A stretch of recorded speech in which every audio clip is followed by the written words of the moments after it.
So thanks for having me. I'm here to talk today about NFTs as part of this process of navigating innovative technology in the hospitality industry. So I'm going to, as we go through this, I'm going to assume that most of the people on the call have heard of NFTs, but have a relatively low level of experience or knowledge about them. So I'll go into a little bit of technical detail, but not a lot. I'll try to keep it relatively high level because there's a fair amount to cover. So NFT stands for Non-Fungible Token, which is a type of crypto token because it lives on and is created on a blockchain. NFTs are non-fungible because they're unique. They represent digital assets that might be art, a piece of art, a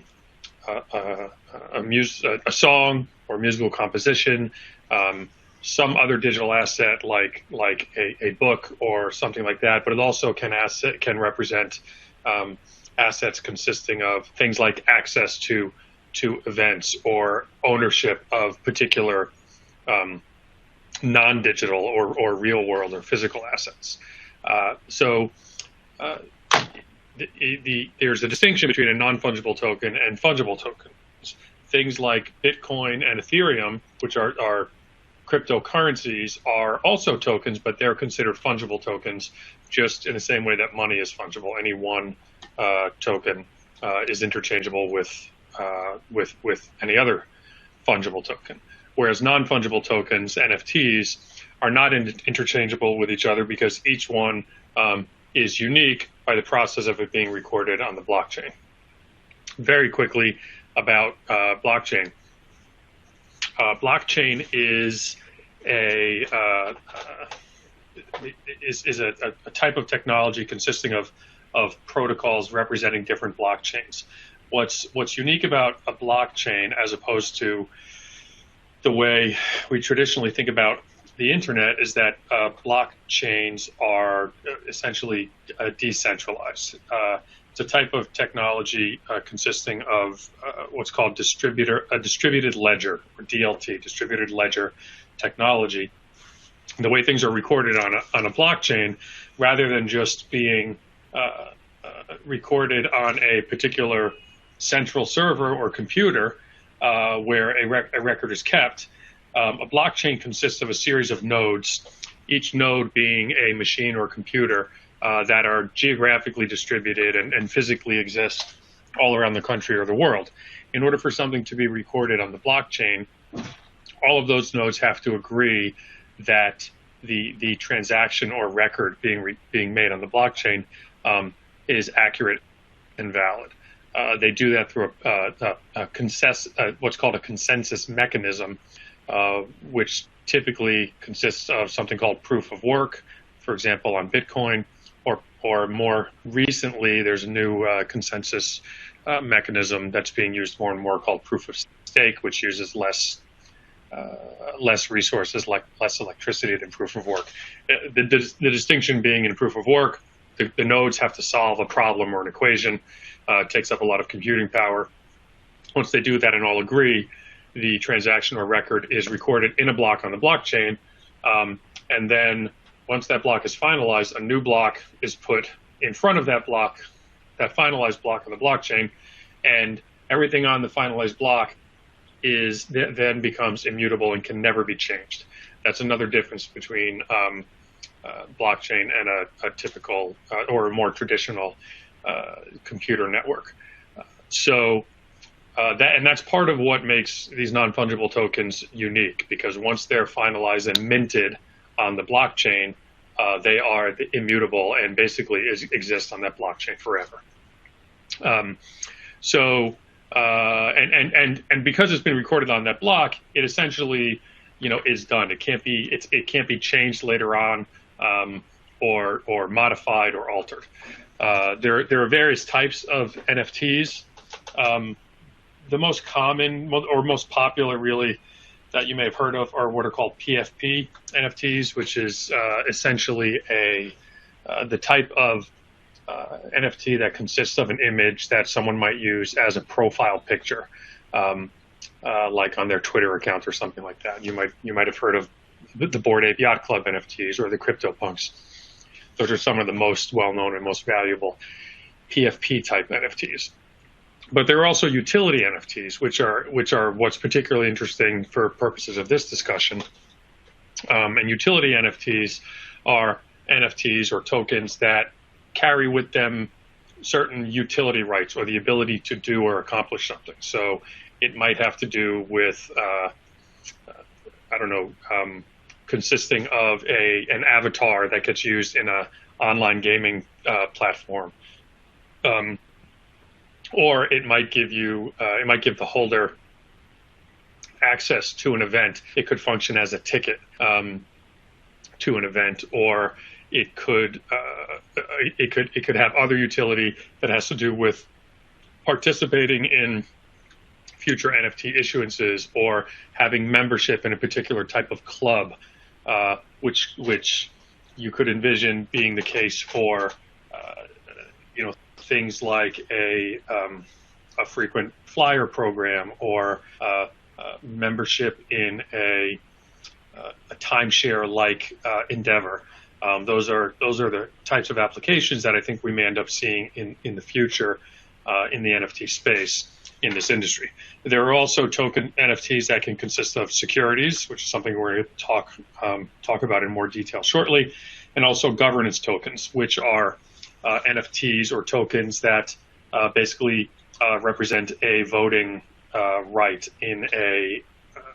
Sometimes it can be in what's called a DAO, which you may have heard of, which is a decentralized autonomous organization, which is a sort of new form of organization that has no centralized control, so no board of directors or executives or officers, and all decisions or functions are made by the process of voting with these governance tokens. And because they're all on the blockchain, the voting is the voting process is somewhat automatic and also secure and verifiable. One interesting thing to note about the blockchain technology is it is, in a sense, very transparent. Every transaction on a blockchain, such as the Ethereum blockchain, is reviewable by anyone. You can go on to a couple of different blockchain viewing platforms, and you can see every transaction that has happened. So you can verify which crypto wallet holds or owns an NFT, and who they obtained it from and when. All of that information is publicly available on the blockchain. A little bit, just let me talk for a second about crypto wallets, since I mentioned it, if you're not familiar with it. A crypto wallet is essentially a program. It's a digital wallet that you can use to hold digital assets such as cryptocurrency and NFTs. It's basically a cryptographic hashing program or process that matches up public and private keys in order to confirm transactions and ownership of particular assets that are then held in that digital wallet. Examples are that you may have heard of are MetaMask, Coinbase, things like that.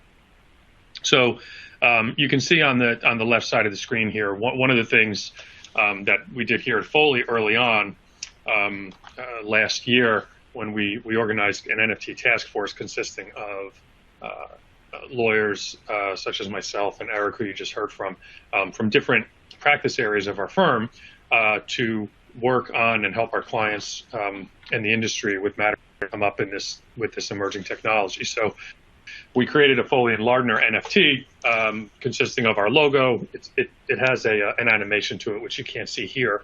But the reason I mention it is if you want to have a little bit of a deeper dive into the technology and understand how this works, we actually hosted a live webinar where we went through the whole process of uploading, creating, minting, selling, and reselling this particular NFT, which has the image you see here. So you can find that on our website at the foley.com at the NFT task force page under the events tab.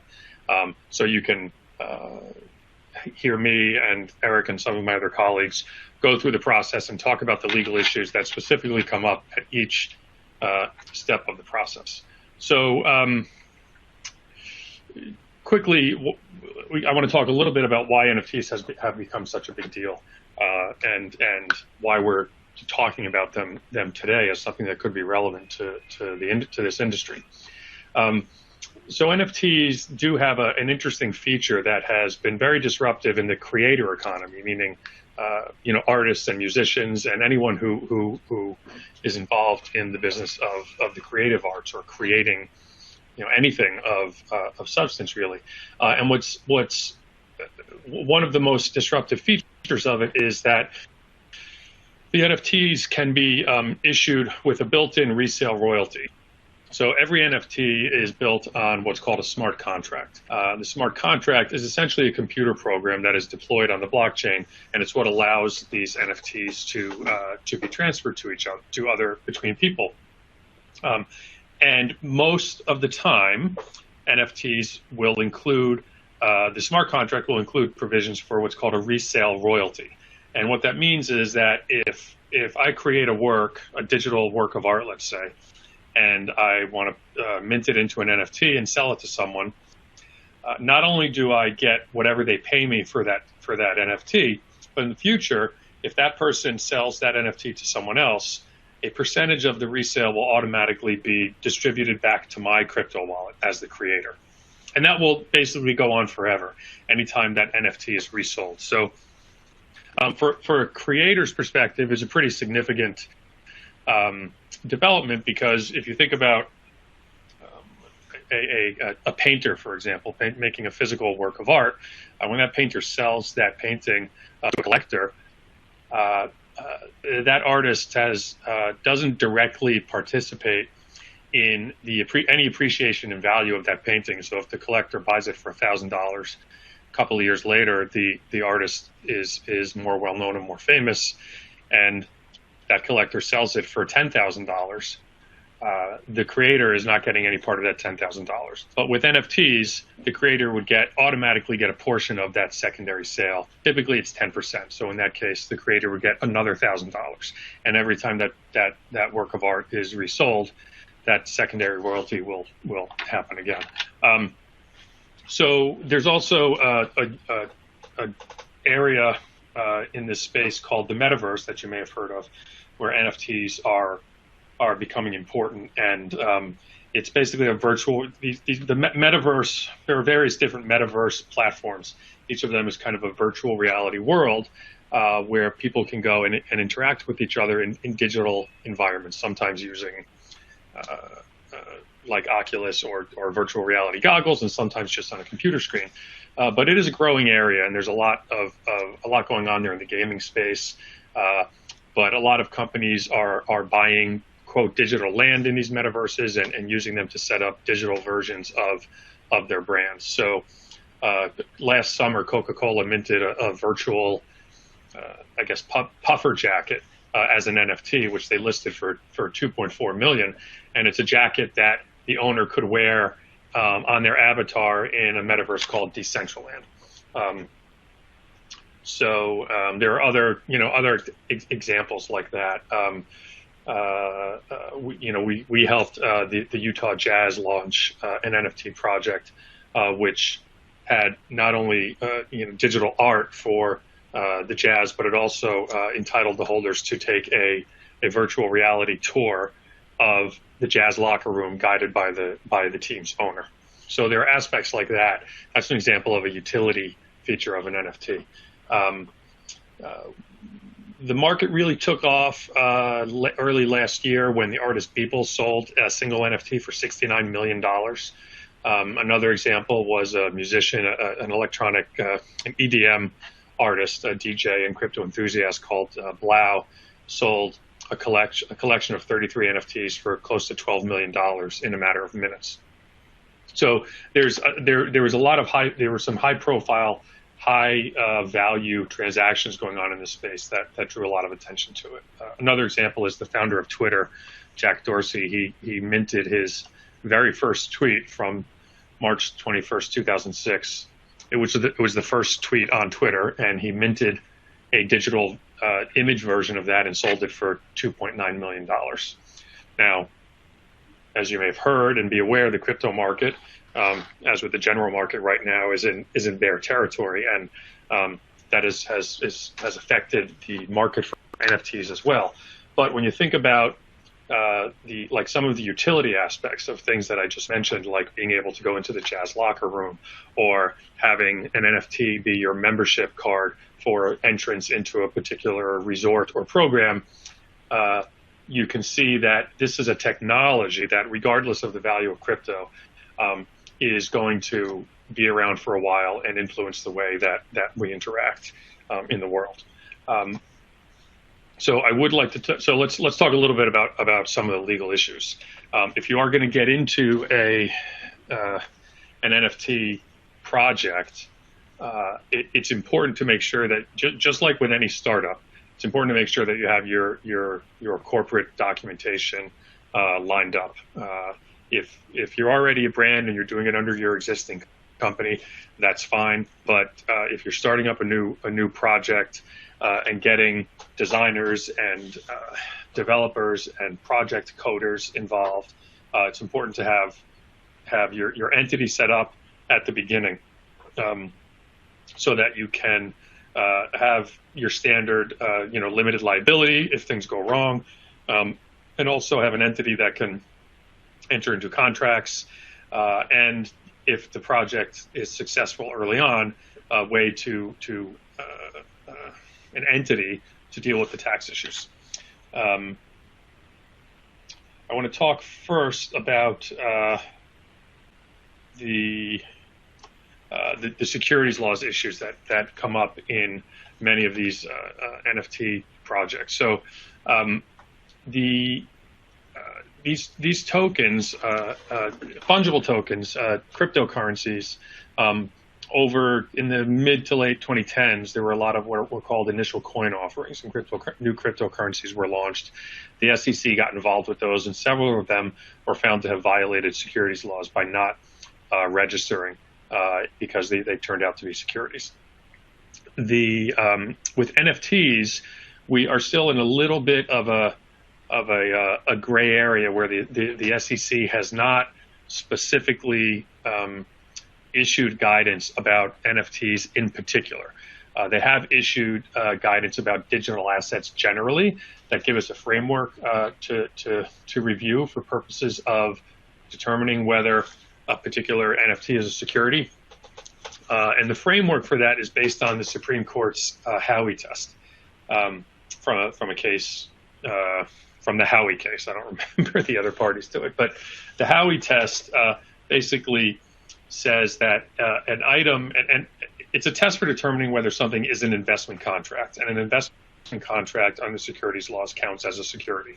So it's not only things like stocks, bonds, and notes that can be considered a security that have to be registered in accordance with the Securities and Exchange Act, but also investment contracts. So an investment contract exists when you have an investment of money in a common enterprise with an expectation of profits based on the effort profits to be derived from the efforts of others. That constitutes an investment contract. If you're an investment contract, if a product you're offering is an investment contract, you have certain obligations to register under the securities laws, and if you don't, you could be subject to significant civil liability and fines and potential criminal liability, as well as, and that could come from the SEC doing an investigation or bringing an enforcement action, or it could come from the plaintiff's bar with private plaintiff's attorneys bringing what typically are done as class actions. So either way, it's a problem for a business, and unfortunately, if your NFT project is successful, it makes you that much more of a target. So it is something to be very aware of with respect to NFTs under the securities laws. So as I said, the SEC has issued a framework for analyzing digital assets, but it's general and it has not been specifically tailored to NFTs. So The SEC is looking at them. We're aware of investigations that are ongoing right now, but they have not actually issued any hard and fast guidance. There is some proposed legislation in the works. Most recently, the Responsible Financial Innovation Act, which was proposed by Senators Loomis and Gillibrand, which proposes a lot of provisions to clarify things, including about NFTs, in which many NFTs would end up, at least initially, be characterized as commodities, and therefore subject to the jurisdiction of the Commodities Futures Trading Commission, CFTC, rather than the SEC. But it's not a hard and fast answer, and you still do have to be aware of the Howey test in the investment contract analysis, because you could have an investment contract, even if the NFT, it's an investment contract consisting of the contract to purchase the NFT, even if the NFT itself in the future after its issuance is treated as a commodity.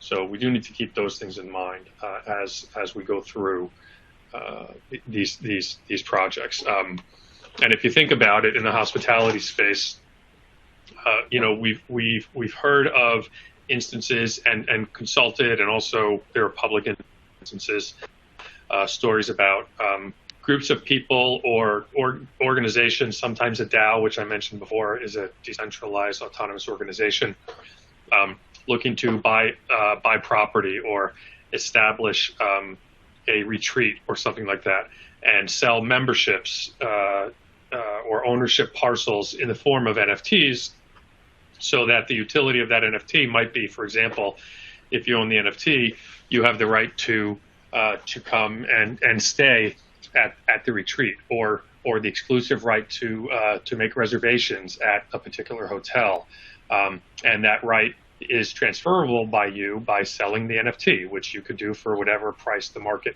demands, and the issuer, as I mentioned before, could get resale royalties on each one of those transactions. So that is the type of utility in the hospitality space that we could end up seeing. But it is also something you do have to be very careful about, either complying with the securities laws by structuring it so that it's not a security, or registering or qualifying for an exemption from registration. So those are the main ways to do that. And keep in mind, just because you might structure something in the first instance in a way that you're confident is not a security, the way you market it or sell it could also draw the ire of the Securities Exchange Commission, and they may determine that it's a security because of the way you sold it. So if you have something that's not a security, but you're still selling it and marketing it in a way that leads people to expect to make a profit on it based on the effort of others, that's the kind of thing that could get you in trouble with the SEC. So moving on, another area that we need to keep a close eye on in all NFT project is intellectual property law. So the NFTs typically involve some graphics, sound, or audiovisual representation of the NFT, some sort of file that is presented in the NFT itself. So you can see on the screen here, I included my sort of bio picture, but down below I included a bio picture that I sometimes use that is an NFT that I own from a project called Cryptocurrencies. It's not actually meant to be me. I just happen to like it. And what's interesting about this is that the project, the Cryptocurrencies project, they say on their website that, you as the owner of the NFT own all the commercial rights to the NFT. But that's all they say. So they don't get specific about what that means. So, it brings up a question of who actually owns the intellectual property associated with that image. So in this example, I actually overlaid an image on this. You can see it says NFT 365, we is greater than me, which is kind of a saying in the NFT space about the importance of community. But when I overlaid that image on there, I've created a derivative work of that underlying NFT. If I go back and look at the documentation of my initial purchase, the website from this project issuer, it doesn't specifically say that I have the right to do that. So there's a lot of gray area here, and we're going to talk about ways in a minute to try to iron out some of those gray areas that are important. So one important area of intellectual property rights with respect to NFTs is copyright, obviously, because creative works such as a drawing, such as the picture you see here, such as a recording of a song or a musical composition or any kind of audio, visual, or graphic material is original content, original work that includes a copyright. The original owner, creator of that work owns the copyright. So just like if we go back to the painter I talked about earlier, if I buy a painting from that painter, I own that physical painting, and I can basically do what I want with the physical painting.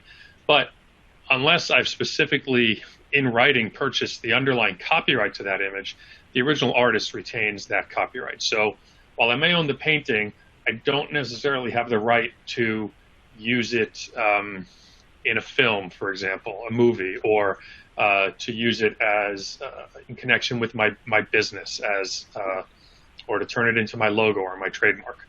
Those are things that are subject to separate copyright rules, and in order to obtain those rights, you need a written document under the copyright law. An important and useful way to do that, well, one way is by a written assignment agreement, or you could have a license that gives you those rights. And these, so when you're launching an NFT project, it's important to keep that in mind, to make sure that whatever rights you're intending to pass on to your purchasers are, number one, passed on in writing in a way that actually grants them the rights you're trying to grant them. But also, you need to look backwards too and make sure that the project actually owns those rights and not the original creator. So whoever the graphic artist is who designs the imagery should have granted in writing an assignment or a license to the project or the company. Better yet, if that person is an employee of the company, it would automatically be considered a work for hire, and the company would be considered the original owner of the project, of the art, for purposes of, and then would have all the rights to pass it on to subsequent owners. So another area to think about is trademark issues, trademarks and service marks.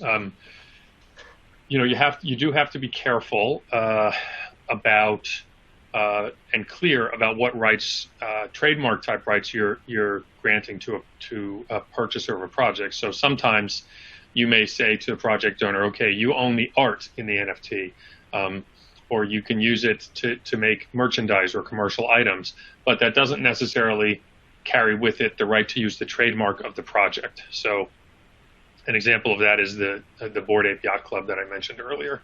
The Bored Ape Yacht Club grants to its owners the right to. They say basically you own the art, and you can use it however you want. But that doesn't mean that the owners can use the trademark Bored Ape Yacht Club, which is a trademark that the project has actually registered with the United States Patent and Trademark Office. So there's an important distinction there. And in terms of registering, you also want to be able to protect your rights. If you are the project owner, and let's say you're setting up a new hotel or resort or retreat where you have to, NFTs give you either access to it, or maybe you're using NFTs as your new membership cards for your your platinum level customers. You have to be clear and careful about protecting your own intellectual property and your brands, and making sure that you register them separately in connection with the digital use, which is something that's not necessarily covered by the categories of products or services that you might have your trademarks registered under otherwise. Another area to think about is name, image, and likeness, or NIL. That has to do with if you were using, you want to use images of other people, particularly celebrities or athletes. Again, it's not necessarily copyright or trademark, but the same principles apply. Patent issues also can come up in the NFT world, particularly if you get into interesting utility aspects that may involve a patentable way of doing something. There's also the possibility that the Patent Office or other registries like the Patent Office might end up using NFTs as a way of recording rights or issuing patents. I'm not saying they're doing that, but the idea of that, or like a land registry or deeds eventually becoming digital, are the types of things that we could end up seeing from NFTs and the blockchain in the future. I think those things are a little bit in the future at this point, but the technology does make sense for it, and it could be a very efficient way of dealing with those types of issues. Consumer protection laws around the country, these are typically state laws referred to as consumer protection or consumer fraud acts. And it's something you do want to be careful about as well. If you, when you're selling or marketing an NFT project or NFT program, you want to be careful that, just like with anything else, any other product, that you're promising what you're going to deliver and that you're being accurate and you're not making any misrepresentations. It's particularly risky here because with an NFT project, which typically involves a large number of customers, anywhere, I mean, it could be as little as a few, but it could be as many as 10,000 or more. That's an area that is, again, ripe for plaintiffs' lawyers to troll and try to find someone who is dissatisfied or feels like they were sold their bill of goods or didn't get what they were promised, and you can find yourself on the receiving end of a class action lawsuit asserting consumer fraud claims, which, like securities law claims, can be very expensive to defend, even if you're right and even if you win. So you do have to keep an eye on your marketing and your promotional material and make sure you vet it all, and that whatever you are saying about the NFT being able to do or what the project will deliver, that it actually will. There's something in the industry or in this industry or the NFT community called a rug pull. If you ever hear that phrase, rug pull, that's where a project starts off, builds a lot of hype. They talk about all these great things they're going to do. They maybe have a website. They have all the art. They go ahead and issue their NFTs and they sell them, and they make a bunch of money, and then they disappear and they don't fulfill any of the promises. And it's a tricky thing in the blockchain space, because although the blockchain is itself transparent and you can see where the money went in terms of the address of the digital wallet, you can't necessarily link that digital wallet to a person. The Department of Justice has had some success in that area. They recently issued an indictment in the Southern District of New York where they tracked the money and found, or at least charged two people that allegedly executed a rug pull like that, where they built a project, they took in $1 million of sales, and then they just disappeared. They pulled the rug out from the community. But you could also find yourself being accused of that type of rug pull if you're not doing something intentionally. So if you overpromise and then you can't deliver on the benefits that you promised, you could be accused of the same type of thing. AML, KYC, those phrases refer to AML is anti-money laundering. KYC is know your customer. There are requirements relating to these issues with respect to certain types of transactions, typically involving transmission of money and financial instruments that may apply to your NFT project. So you have to keep an eye on that as well. Let me switch here to the next tab. So some of the important documentation in any NFT project, and if you're thinking about getting into this space, these are the things, the minimum things you need to keep in mind. If you're going to issue NFTs, you're probably doing it. You may be selling it on an NFT marketplace. The biggest one is OpenSea, but there are other ones like Rarible, and there's a lot of NFT marketplaces out there, and some of them are specific to particular types of industries. But each one of them has an agreement that you will have to agree to if you want to issue your NFTs on that marketplace. So you want to pay attention to that and make sure that it reflects everything you as a project owner need it to reflect, and that it is capable. It puts you in a position of executing the promises that you've made in the context of your project. You may also, a lot of NFT projects do their initial minting of NFTs. Minting of an NFT is the actual creation and sale of it. Well, not necessarily the sale, it's the creation of the NFT, but it's often done contemporaneously with the first sale of the NFT. So sometimes projects will mint an NFT on their own website or their own platform, and then the secondary sales of those NFTs take place on a marketplace like OpenSea. The NFT marketplace terms of use would be the agreement, the terms on the marketplace's website that are applicable to use of the marketplace by buyers and sellers of NFTs. So they may be the people who bought your NFT initially and are reselling it, or whoever is buying your NFT on a secondary sale. You want to remain aware that those terms of use are general and they are very important, and you need to understand them and make sure they don't conflict with your project or what you're looking to accomplish. But they're not the only thing you need to think of, because it's important also to make sure that the NFT itself includes any specific terms that you might want to attach to your NFT. So a marketplace's general terms of use will have the types of things you may be familiar with on websites generally. But if you're going to have specific restrictions on your NFT, for example, about what someone can and cannot do with the NFT, what intellectual property rights are granted or licensed with the NFT, you're going to want those to be in NFT terms and conditions of sale that are specific to your NFT itself. And those could be included in the metadata of the NFT. They can be listed in the description of the NFT on the marketplace. All of that gets a little clunky. The most common way to do it is to include in the description and in the metadata a link to those terms and conditions of sale that takes you to a page on not just a website. It could be back to a website, but it's often hosted on what's called IPFS, which is interplanetary file system, which is sort of a somewhat decentralized version of a web hosting platform. So you want to have your specific terms of use, terms of sale attached to your NFT when you issue them, when you sell them.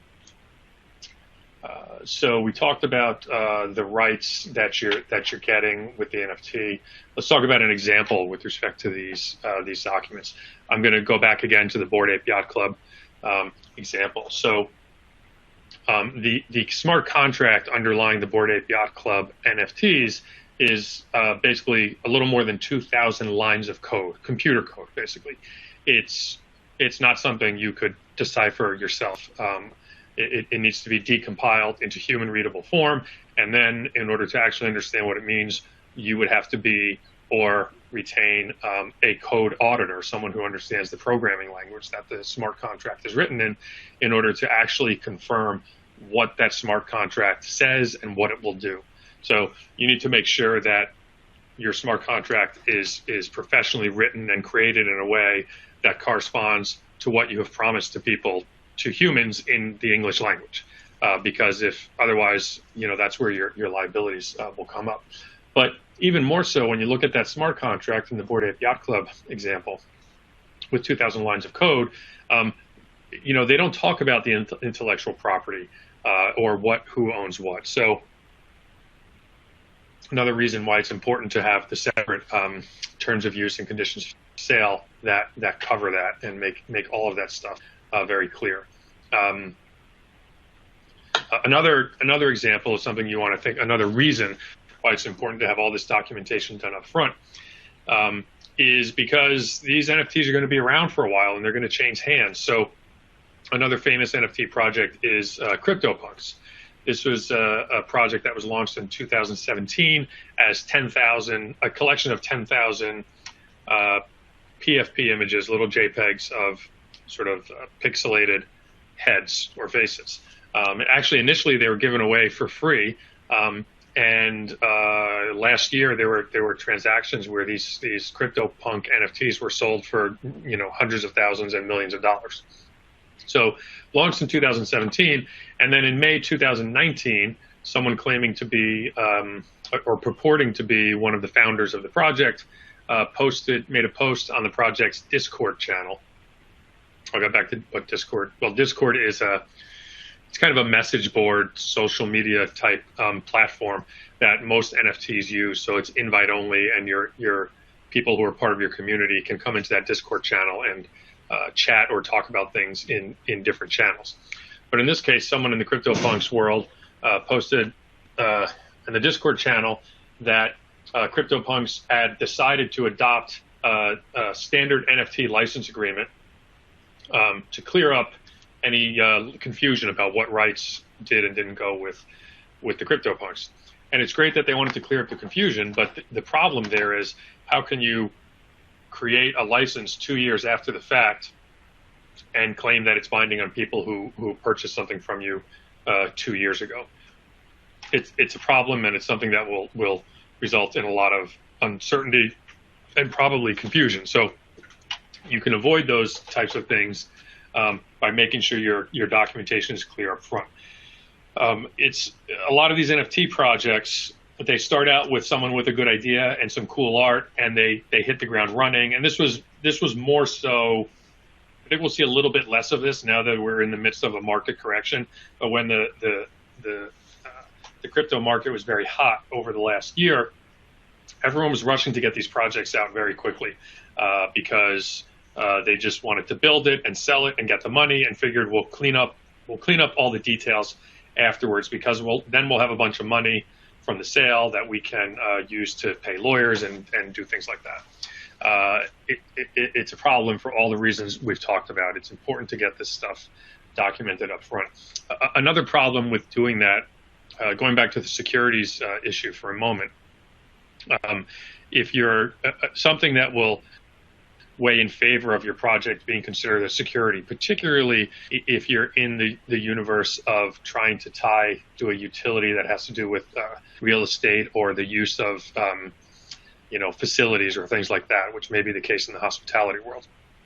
If you're using the money from the NFT sale to acquire the property or build the project, the physical project, or to build the platform that the NFTs will operate on, that's a factor that will weigh strongly in favor of your NFTs being considered a security.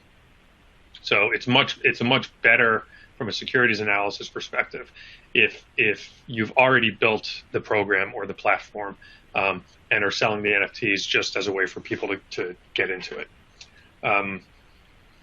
So where are we heading next? Andy, if you don't mind, I'll jump in and just provide the CLE code real quick. Sure. This time I will announce the third CLE code. For those seeking CLE credit today, please type the following 5-digit code in the polling box on your screen and record it on your attorney affirmation form if applicable, which can be found in the Resources tab on your screen. The third code is D as in Delta, B as in Bravo, L as in Lincoln, V as in Victor, and the number 3. Again, that is D as in Delta, B as in Bravo, L as in Lincoln, V as in Victor, and the number 3. Please record this code in the appropriate places, and I will hand it back over to Andy. Thank you. So I'm going to wrap up with this last talk about where things are heading. But in the meantime, if you do have, while I'm going through this, if anyone has any questions, I'll have a couple of minutes for that. So you can go ahead and put them in the Q&A box, and you can start doing that now, and then I'll be able to scroll through them after we talk about this. So where are things heading? Web3 is a buzzword of the day. Web3 basically refers to the new iteration of the internet, which revolves around blockchain and decentralization. You can think of Web 1 as the original internet, back in the late 90s, early 2000s, when we were basically for the first time having access to information and reading things online, company websites and things like that. Web 2 was the big internet revolution that happened in the mid 2000s, and where things that really changed our life and gave us sort of giants and things like Amazon and Instagram and Facebook and the social media revolution, all Web 2, because all of that changed the way we live, but in a very centralized way. It's all controlled by a central authority like Facebook, for example. When you post something on Facebook, you don't own that data. That becomes owned by Facebook. Web 3 is a shift away from that model based on the decentralized nature of blockchain, where everything, because of the decentralization, a lot of this information is going to remain owned by the end user. And NFTs are likely to be the vehicle for that represent that ownership. So we're going to see that generally becoming very prevalent. Several months ago, President Biden issued an executive order requiring basically all of the main government agencies to study and report back to him with suggestions about ways to regulate and also foster innovation in this space. More recently, I mentioned earlier the Rfia, Responsible Financial Innovation Act, recently proposed by Senators Loomis and Gillibrand. Not law yet, but does have a lot of good ideas in it that, as the name suggests, will hopefully, if enacted, spur innovation in this space. We talked earlier about SEC scrutiny. There is a perception in the public in hearing about NFTs without necessarily understanding what they are, that they're investments. And in fact, in the case of things like the Bored Apes and the CryptoPunks, people have made a lot of money in them. So it is an area to be wary of. But hopefully we will, in conjunction with the legislation and the research and the reporting that President Biden has required, we'll get some of that from the SEC as well, and have less uncertainty in this area. We talked about smart contracts.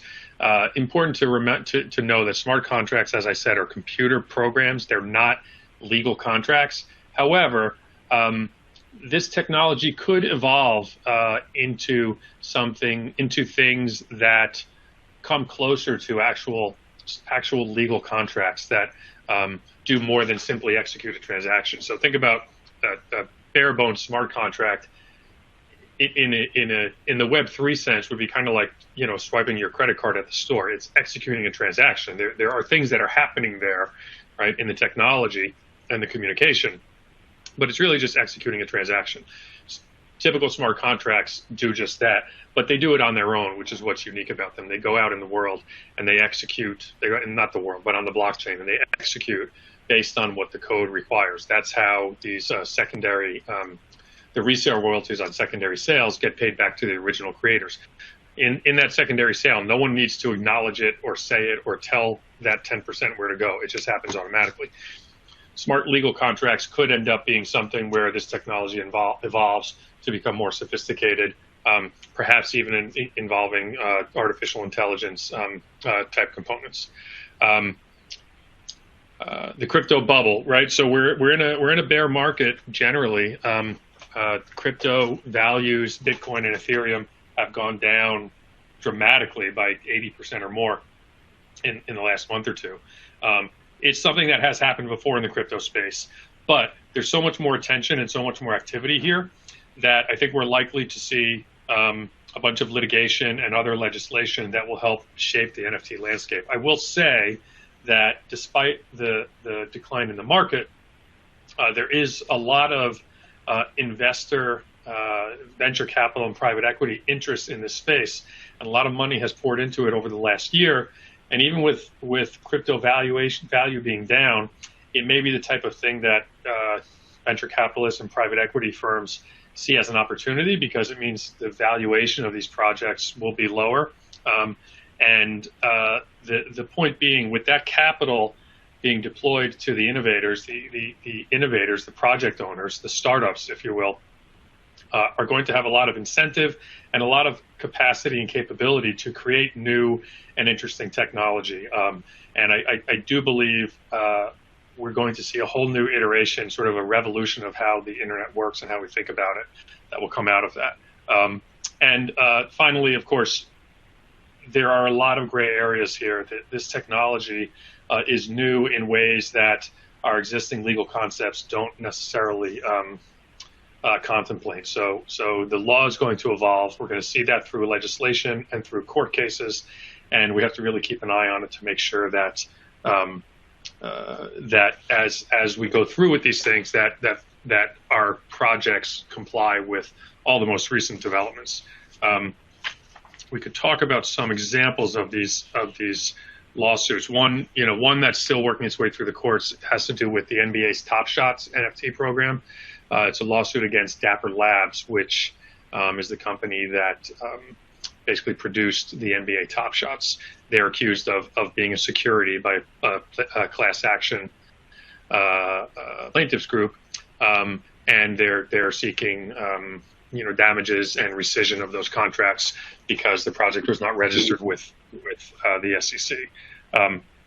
One other thing I want to mention here that is I think will be interesting and relevant in this space is fractionalization. So NFTs can be fractionalized and also can be used to represent fractional ownership of things like real property or valuable baseball cards or other collectible items. That's a very hot area right now, but it's also one that is ripe with concern under the securities laws. There are ways to deal with it. Some companies, some platforms that are doing fractionalization are registering using Regulation A+ or the crowdfunding SEC regulations. So fractionalization is an important area to keep an eye on as well. So with that, I guess I can leave a couple of minutes for questions if anyone has some. I don't see any in the